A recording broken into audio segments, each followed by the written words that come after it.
Number 206, 6 reasons to drop what you're doing and start a 365 challenge. Back in 2019, I started a daily comic challenge on a whim. I didn't put much thought into it, but I had recently been humiliated by the state of my design portfolio, and all I knew was that I never, ever wanted to feel like that again. Initially, the challenge was about mastering my one thing, drawing comics. But after the first few weeks, I started to realize that the journey I had set out on was about a lot more than becoming a better illustrator. It was about becoming a better person. In the past 6 months, I launched a coaching business, started a podcast, switched to a plant-based diet, designed my perfect day, switched from the gym to free weights, and finally found my purpose as a creative human. 206 comics in, I'm sharing this list of perks because starting a 365-day challenge saved my damn life, and I know it can do the same for you. So, number 1, get your shit together. How many times has someone said that to you, and how many times have you said it to yourself? Ugh. Starting a 365 challenge won't magically deposit $10,000 in your bank account, but it will show your friends and family that you're serious about your goals for once in your life. While everyone around you dreams about the things they would do if they had the time, money, or energy, you'll be quietly cranking out art. Your shit will come together and you'll have the evidence to prove it.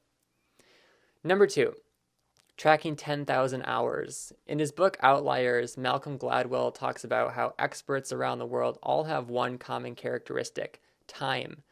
From musicians to hockey players, it seems to take roughly 10,000 hours to master a skill.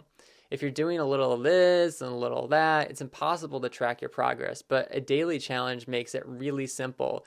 And it also focuses you on one specific thing, so you can get to 10,000 hours a lot faster. Number 3, people see the real you. In an episode of Love Dripping from the Walls, which is a podcast, Seattle dating coach Cora Boyd has this great soundbite about authenticity where she calls out social facades. She says, people are looking for you and they can't find you.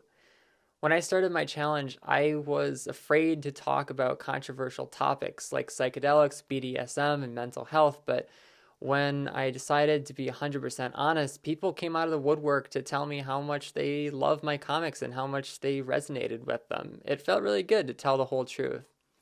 Number 4, iteration versus scratch. My freelance career restarted probably like 20 different times as I jumped from web designer to coder to strategist to copywriter.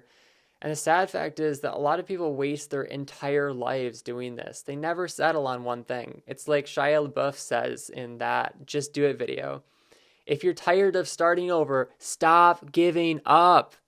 I can't tell you whether a 365 challenge will make you successful, but I have experienced the power of iterating on a specific idea for a very long time. If you never push yourself past the point where anyone else would quit, how can you truly know whether success is possible for you? I mean, why not go all in at least once in your life? Number 5, perfect introvert excuse.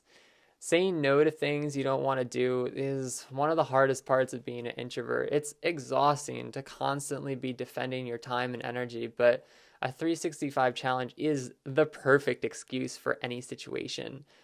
When you tell people, I'm sorry, but I have to finish this comic for my 365 challenge, they don't push back because they get what's on the line. It's like no one wants to be responsible for breaking your chain on day 20, let alone day 200.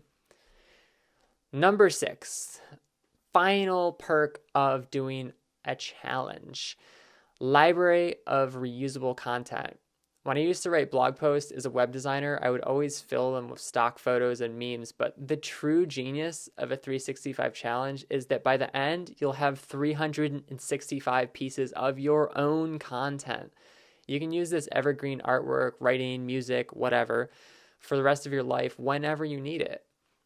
Even halfway through, I'm already finding uses for my comics on mental health, introversion, productivity. It's like the creative version of buying stocks and then just sitting back with your feet up and watching your money grow. I might not be an illustrator for the rest of my life, but I'll always have a killer illustration portfolio, and that's an investment worth sweating for.